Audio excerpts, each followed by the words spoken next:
God's affliction is always to save us, whereas the enemy's affliction is to harm us and hurt us in the long run.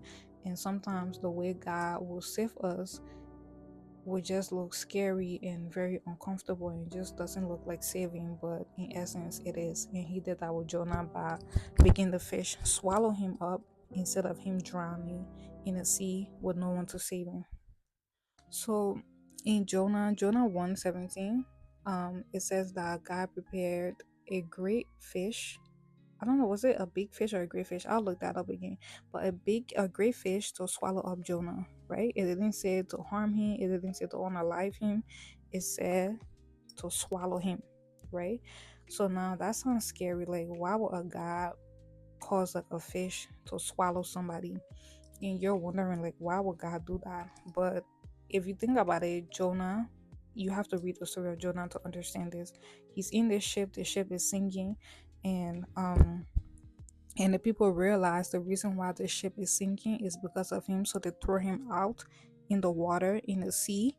And you throw somebody in the sea in the middle of nowhere, they're gonna drown. Okay, there's nobody that's gonna save them um in the sea. So God sending the fish to swallow Jonah was saving, even though it's scary, and even though most times when a fish swallow a person is because they're eating them, like they're doing, evil things. I mean, they're doing bad things to them, obviously.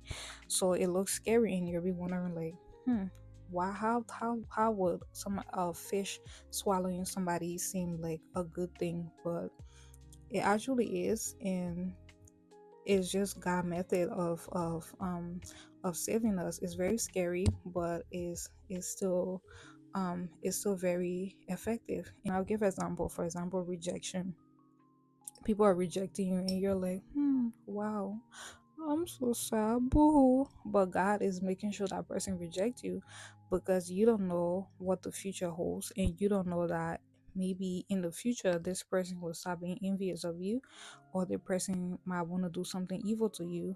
But God is making them reject you now because He sees the future and you don't. But you're feeling sorry for yourself, and you're thinking like, oh my God, this is happening to me, this is sad, and blah blah blah. But you don't know that God is using that rejection to actually save you. So that's scary, that's painful, but that's God's method of saving you.